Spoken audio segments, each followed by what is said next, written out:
સંઘર્ષ ફક્ત આપણે જ નથી કરતા. હનુમાનજીએ પણ સંઘર્ષ કરવા પડેલા સીતા માતાને શોધવા. કેવી રીતે? ચાલો જોઈએ. બોલો જય શ્રી રામ, જય બજરંગબલી.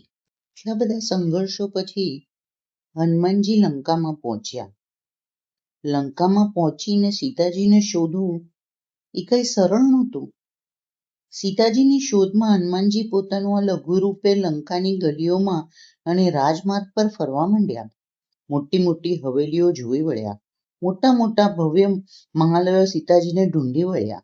બહારથી નાની દેખાતી નગરી અંદરથી ખૂબ વિશાળ હતી. એની અટ્ટાલિકાઓ પણ વિશાળ હતી. ઉદ્યાન અને વાટિકાઓનો તો પાર જ નહોતો. લંકાની પશુશાળાઓ અને અશ્વશાળાઓ જોઈ બજરંગબલી ખૂબ જ પ્રભાવિત થયા. શસ્ત્રાગાર પણ ખૂબ જ વિશાળ હતો. લંકામાં રહેતો એક એક રાક્ષસ યોદ્ધા હતો. કામ, ક્રોધ અને મોહમાયાથી ભરેલો હતો. મૂળા અને કાકડી ખાતો હોય એમ કાચા ને કાચા પંખીઓ ખાઈ જતો હતો. પાડા જેવા પાડાને પણ તલવારથી વાળી એના અંગો અગ્નિ પર પકાવ્યા વિના કાચા સ્વાહા કરી જતો. રાત્રિનો આ પ્રહાર રાક્ષસીઓ માટે ભોજનનો અને આનંદ પ્રમોદનો હતો. હનુમાનજીએ એમના ભોજનના અને મદિરાપાનના દ્રશ્યો જોતા ચિતરી ચડવા માંડી. આવા દ્રશ્ય નજર પડતા ત્યારે બજરંગબલીના મોઢામાંથી સાહજિક જ શબ્દો સરી પડતા. આ વિલાસી પ્રજાના વિનાશ ન થાય તો બીજું શું થાય? હનુમાનજીની નજરે એક અતિ વિશાળ મહાલય પડ્યું. બહાર જેટલું વિશાળ હતું એના કરતાં અંદરનો વિસ્તાર વધુ હતો. પણ આ મહાલય માત્ર 3 જ વિભાગમાં વહેંચાયેલું હતું. એ 3 ઓરડામાં એટલા બધા વિશાળ હતા કે દરેક ઓરડો એક એક મહાલય જેવડો લાંબો ને પહોળો હતો. એક ઓરડામાં વિશાળકાય કુંભકર્ણ 6 મહિનાથી નિંદ્રા લેતો પોડી રહ્યો હતો. એના નસકોરાનો અવાજ ક્રોધે ભરાઈને ફૂફાડા મારી રહેલા પાડા જેવો હતો. બીજા ઓરડામાં એની વિશાળકાય પત્ની સૂતેલી હતી અને ત્રીજા ઓરડામાં સુરાઓની મોટી મોટી બરણીઓ ભરેલી પડી હતી. હનુમાનજી ત્યાંથી ઉપડ્યા. બીજા મહાલયોમાં રાક્ષસ રાજે સીતાજીને ક્યાં સંતાડ્યા હશે એ સમસ્યા એમને મૂંઝવી રહી હતી. સીતાજીની ભાળ આપતી વખતે સંપાતિ બોલ્યા હતા કે એક ઉપવનના મ્લાન વદને નીચું માથું ઢાળીને બેસીને સીતાજીને હું જોઈ રહ્યો છું. એનો ફરતો સશસ્ત્ર રાક્ષસીનો પહેરો છે. પણ અહીં તો ઉપવનો અને ઉદ્યાનોનો પાર નથી. અને એ તો સંપાતિએ દ્રશ્યો જોઈ રહ્યો હતો એ વખતની વાત હતી. રાક્ષસરાજ તો સીતાજીને જુદે જુદે સ્થળે ફેરવતા હોય. મદિરા ઘરમાં કે નૃત્યગૃહમાં જાનકી માતાને રાક્ષસરાજ કોઈ પણ સંજોગમાં સંતાડે નહીં. હનુમાનજીની ધારણા હતી કે સીતાજીને સંતાડ્યા હશે તો રાક્ષસોના અંતઃપુરમાં કે ગુપ્ત ઓરડામાં. પણ રાક્ષસોના અંતઃપુરમાં તો બેડોળ બિહામણી સ્ત્રીઓ કુંવળ માફક પડી હતી. દાસીઓ પણ કદરૂપી હતી. કર્કશ સ્વરે ઘાટા પાડીને બોલી રહી હતી. સ્વામીના વિયોગમાં મ્લાન વંદન કરીને બેઠેલા સીતાજી આ બધાની વચ્ચે શોધવા એ કાગડાઓની ટોળામાં હંસલી શોધવા જેવી નિરર્થક પ્રયત્ન હનુમાનજી લાગવા લાગ્યો હતો. હનુમાનજી રાક્ષસ રાજના દાસ દાસીઓનો ઘરો પણ જોઈ વળ્યા. રાક્ષસ રાજના દાસ દાસીઓના ઘરો પણ સમૃદ્ધ હતા. ના મોટા આવાસો જ કહી શકાય. રાક્ષસોના ગૃહમાં આવાસોમાં માત્ર રાક્ષસીઓ જ નહોતી.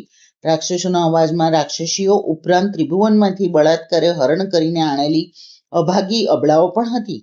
કેટલાક ગંધર્વોએ તો રાક્ષસોની ભીતિ નિર્મૂળ કરવા પોતાની સગી દીકરીઓ પણ રાક્ષસો સાથે પરણાવી હતી. રાક્ષસ પત્નીઓથી વાનમાં અને આચારમાં બધી નારીઓ જુદી પડી આવતી હતી. પણ હનુમાનજીને એમાંથી જાનકી માતાનો પત્તો ન લાગ્યો તે ન જ લાગ્યો. સીતાજીને હનુમાનજીને જોયા નહોતા. ઋષ્મક પર્વત પરથી હરણ કરીને રાવણ સીતાજીને વિમાનમાં લઈ જતો હતો ત્યારે એમની અને સીતાજી વચ્ચે કેટલું બધું અંતર હતું. એટલે દૂરથી જોયેલો ચહેરો યાદ પણ કેટલો સમય રહે. સીતાજીનો પરિચય તો એમના વર્તનથી જ હનુમાનજીએ પકડી પડવાનો હતો. નહીતર વર્ષોના વર્ષો વીતી જવાના હતા. આ અભેદ નગરીમાં સીતાજીનો પત્તો લગાડવો એ અશક્ય હતું. એ રૂના મોટા ઢગલામાંથી નાનકડી સોય કાઢી જેવું હતું. છતાં ખૂબ ધીરજપૂર્વક હનુમાનજીએ જાનકીજીને શોધવાનું કામ ખૂબ ઉત્સાહ અને ઉમંગપૂર્વક ચાલુ રાખ્યું. સીતાજીની શોધમાં 3 પ્રહાર તો વીતી ગયા હતા. આટલી દોડધામ પછી પણ જાનકીજી ક્યાં હશે એનું સાધારણ સૂત્ર પણ હાથમાં આવતું નહોતું. અને સમયનો જોશીલો પ્રવાહ તો વણથંભે વહી જતો હતો. હનુમાનજીની નજર સામે દક્ષિણ દિશા તરફ આશાભરી મીટ માટીને બેઠેલા પોતાના સાથીદારો સ્પષ્ટ તરવરી રહ્યા હતા. એ સૌની આશા અભિલાષાઓ હનુમાનજીના આ શોધમાં જ લાગેલી હશે. ખાલી હાથે પોતાના સાથીદારો પાસે બજરંગબલી પાછા ફરે તો એ સાગર કિનારે જ સૌની કાયમી સમાધિ થઈ જવાની હતી. ત્રીજા પહોરે હનુમાનજી રાક્ષસરાજ રાવણના વિશાળ રાજમહેલમાં પ્રવેશ્યા. એમનું આ સૂક્ષ્મ રૂપ કોઈના ધ્યાનમાં આવતું નહોતું. અભિમાનીને કે ક્રોધી સૂક્ષ્મ નિરીક્ષણ કરતા આવડતું નથી. સૂક્ષ્મ નિરીક્ષણનો અભાવ આવા માંગાતાઓને મોત નોતરતા હોય છે. થાક્યો પાક્યો રાક્ષસરાજ વિશાળ પલંગમાં મદિરા પાનના ઘેનમાં મદબોશ બનીને સૂતા હતા. મોઢેથી વહેરી લાળથી ઓશિકું ગંદુ થઈ ગયું હતું. એના મોઢા પર અતૃપ્તિની આગ સળગી રહી હતી. સ્વપ્નમાં પણ જાણે ભયથી છળી રહ્યો હોય એમ બેબાકળો બનીને જાગી જતો હતો. ફરી પાછું પડખું ફેરીને સૂઈ જતો હતો. હનુમાનજી દશાનંદની દિનદશા જોઈ વિચારમાં પડી ગયા. સાચે જ કુકર્મ કોઈને નિરાંતની નિંદરે લેવા દેતા નથી. ભર નિંદ્રામાં પોઢેલો રાક્ષસરાજ અત્યારે સ્વપ્નમાં પણ રામજીને જ જોઈ રહ્યો હશે. રામજીના બાણને રામજીના પ્રતાપને પીછાણનાર અસુરરાજ અત્યારે સ્વપ્નમાં પણ ભયભીત થઈને કેવો કંપી રહ્યો છે. રાવણના રાજમહેલમાં સંપત્તિનો પાર નહોતો. અઢળક સમૃદ્ધિ ત્યાં ભરી હતી. હીરા માણેક અને રત્નો તો ત્યાં પગને ઠેબે ચડતા હતા. સોનાથી મળેલા સમસ્ત આવાસમાં થાંભલા મણિજડિત હતા. રાક્ષસરાજના અંતઃપુરમાં મંદોદરી રાણી વિશાળ પલંગ પર પોઢેલા હતા. એમનું રૂપ દૈદીપ્યમાન હતું. ખૂબ જ પવિત્ર, તેમજ એમના મુખારવિંદ પર પ્રકાશી ઉઠ્યું હતું. સ્વાભાવિક જ હનુમાનના હાથે મંદોદરીઓ જોડાઈ ગયા. મસ્તક પૂજ્ય ભાવે નમી પડ્યું. હનુમાનજી બ્રહ્મા પડી મંદોદરીને જાનકીજી માની રહ્યા હતા. હનુમાનજીનું હૈયું હરકાઈ ઉઠ્યું. મનમાં બોલ્યા પણ ખરા, હાશ, છેવટે સીતા માતાનો પત્તો લાગ્યો ખરો. લાવ માતાજીને નિંદ્રામાંથી જાગૃત કરી આરાધ્ય દેવનો સંદેશો આપું. હનુમાનજી મંદોદરીને ઉઠાડવા જતા હતા ત્યાં જ એમના મનમાં પ્રકાશનો ઝબકારો થયો. સીતા માતા તો વિરહ વેદનામાં વિષાદગ્રસ્ત મુખમુદ્રામાં સૂતેલા હોય. એમના મુખ પર આટલો બધો આનંદ ન હોય. પરાયા પુરુષના પલંગ પાસે એમનો પલંગ ન હોય. રાવણની સમીપ તો એના પટરાણી મંદોદરી જ હોય. હું એ કેવો મૂરખ છું. આગળ પાછળનો વિચાર કર્યા વિના કલ્પનાના કનકવા ચગાવે રાખું છું. અત્યારે પહેલા હનુમાનજી કોઈ પણ સ્ત્રીને મુખ સામે ધારીને જોયું નહોતું. સીતા માતાજીની શોધ કરવા નીકળ્યા એટલે સ્ત્રીઓના મુખનું નિરીક્ષણ કરવું પડે. અંતઃપુરમાં પણ ઘૂસી જવું પડે. અંતઃપુરમાં સૂતેલી સ્ત્રીઓ અસ્તવ્યસ્ત હાલતમાં પડી હોય. કોઈ અર્ધનગ્ન અવસ્થામાં પણ નિંદ્રા અને મદિરાના ઘેરમાં પડી હતી. હનુમાનજી એક ખૂણે ઉભા રહીને વિચાર કરવા લાગ્યા.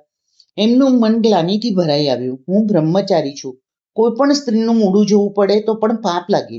સ્ત્રીનો વિચાર સુદ્ધા સ્વપ્નમાં પણ કરું તો મારું બ્રહ્મચર્ય વ્રત ખંડિત થઈ જાય. મારાથી કેવું મોટું પાપ થઈ ગયું છે. અંતઃપુરમાં આમ વગર રજાએ ચોર માફક ઘૂસવું, એ અંતઃપુરના અતરંગ જોવા, સ્ત્રીઓને વિચિત્ર અને કડંગી હાલતમાં જોવી, આ બધું જોઈને મારી આંખોમાં હવે અભડાઈ ગઈ છે. વિકારથી ભરેલા દ્રષ્ટ જોઈ પાપી બની છે. એ પાપી આંખોને ફોડી નાખીશ તો જ મારા અંતરના અજંપો શમશે. આંખો ફોડી નાખવા તૈયાર થયેલા હનુમાનજી એકાએક અટકી ગયા. એમના અંતરમાંથી જે અવાજ આવી રહ્યો હતો એ તેજસ્વી હતો. ધનુષની પણછના ટંકાર સમો હતો. ના, આવું અવિચારી પગલું ભરી બેસીશ તો જીવનભર પસ્તાવાનો વારો આવશે. તે કે તારી આંખોએ કોઈ જ પાપ નથી કર્યો. તે તો સ્વામીની સેવા કરવા માત્ર તારું કર્તવ્ય જ અદા કર્યું છે. સીતા માતાને શોધવા માટે તારે રાક્ષસોના અંતઃપુરમાં જવું પડ્યું છે. રાવણના અંતઃપુરનો ખૂણો ખાંચરો તપાસવો પડ્યો છે. સીતા માતાની શોધ કરવી હોય તો સ્ત્રીઓના સમૂહમાં જ થાય, કઈ હિરણીના ટોળામાં ના થાય. તે કંઈ જ ખોટું કર્યું નથી. પસ્તાવો કરવાની તારે કોઈ જ જરૂર નથી. અંતરાત્માનો અવાજ સાંભળ્યા છતાં હનુમાનજીના મનના સંતાપ શમ્યો નહોતો. ઉદ્વેગની આગ હૈયા વગર લાકડે બળી રહી હતી. પશ્ચાતાપની આગમાં જલી રહેલા હનુમાનજીના મુખમાંથી સાહજિક જ શબ્દો સરી પડ્યા. વિકારનું જન્મસ્થાન હૈયું છે. હૈયું એવું હોટે આવે મારા આ હૃદયને જ ચીરી નાખું. વ્રત ખંડિત કરી બેઠેલા વ્રતની જિંદગી જીવવાનો કોઈ અધિકાર નથી. પોતાનું હૈયું ચીરી નાખવા હનુમાનજી પોતાની દશેય આંગળીઓ નહોર પોતાની છાતીએ ભીડાવ્યા. ત્યાં જ જાણે રામજી બોલતા હોય ઓચિંતો સ્વર સંભળાયો. રામ રામ રામ. હનુમાનજી તરત જ બોલી ઉઠ્યા, આ તો મારા આરાધ્ય દેવનું નામ. પણ ત્યાં તો અંતરમાં બેઠેલો રામ જાણે બોલી રહ્યો એવી દૈવવાણી પ્રગટ થઈ. હનુમાન, હદબુદ્ધિ ના બન. તું એ વાત તો ખૂબ જ સારી રીતે જાણે છે કે પાપ ક્રિયામાં નથી હોતું. પાપ તો હોય છે ભાવનામાં. લગ્ન થયા પછી કન્યા સુર ઘરે જવા પ્રયાણ કરે છે ત્યારે બાપ અને ભાઈ એ કન્યાને ગળે લગાવીને આલંગીન આપી કેટલો બધો પ્રેમ કરે છે. એ પ્રેમ સાત્વિક હોય છે. એમાં વિકારની છાંટ સરખી નહોતી. આવી જ ભાવના સીતાજીની શોધમાં તે સેવી હતી. તું કોઈ રૂપસુંદરીઓના રૂપનું પાન કરવા ત્યાં નહોતો ગયો. કાદવમાં ઉગેલું કમળ કાદવમાં રહેવા છતાં કાદવની અસ્પૃશ્ય રહે છે. એમ તું પાપથી અસ્પૃશ્ય રહ્યો છે. એ જ કમળ મહાદેવને ચડે છે. એ તું કેમ ભૂલી ગયો હનુમાન? અંતરાત્મા દ્વારા પ્રગટેલી રામજીની આ વાણી હનુમાનજીને બધોય સંતાપ ક્ષમાવી દીધો. હનુમાનજી મનમાં ને મનમાં બોલ્યા, અરર, મેં આપઘાત કર્યો હોત તો કેટલો મોટો અનર્થ સર્જાઈ જાત. હું તો સેવક છું એ વાત જ ભૂલી ગયો હતો. સેવકની પાસે સ્વતંત્ર વિચાર કે ઈચ્છા હોતા જ નથી. સ્વામીની ઈચ્છામાં જ સેવકની સઘળી ઈચ્છા સમાયેલી હોય છે. મારા શરીર પણ મારા સ્વામીનો જ અધિકાર છે. એમની અનુમતિ વિના મારા શરીરની પાડી નાખવાનો પણ મને કોઈ જ અધિકાર નથી. મારા સ્વામીનું કામ અધૂરું મૂકીને હું આપઘાત કરું તો મારા જેવો કાયર આ વિશ્વમાં બીજો કોઈ જ નહીં હોય. પણ સારું થયું કે આરાધ્ય દેવે એક મહાન પાતકમાંથી મને ઉગારી લીધો. હનુમાનજીએ હવે મક્કમ નિર્ધાર કરી લીધો. સ્વામીનું કામ પૂરું કરવું એ જ અત્યારે તો મારું પરમ કર્તવ્ય છે. મૃત્યુ અને પુણ્ય પાપ વિશે વિચાર કરીને વખતના વ્યય સાથે સ્વામીના કાર્યને હું હાનિ પહોંચાડી રહ્યો હતો.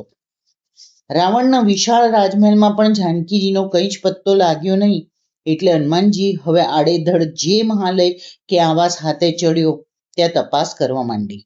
પણ ત્રીજો પ્રહર વીતવા છતાંય પરિણામ શૂન્યમાં આવ્યું. એટલે એમની હતાશાનો પાર રહ્યો નહીં. હવે જોવાનું ઈ રહ્યું આખીરે સીતાજી મળ્યા તો મળ્યા શી રીતે. તે માટે કાલે ફરી પાછા જોડાજો. બોલો જય શ્રી રામ, જય બજરંગબલી.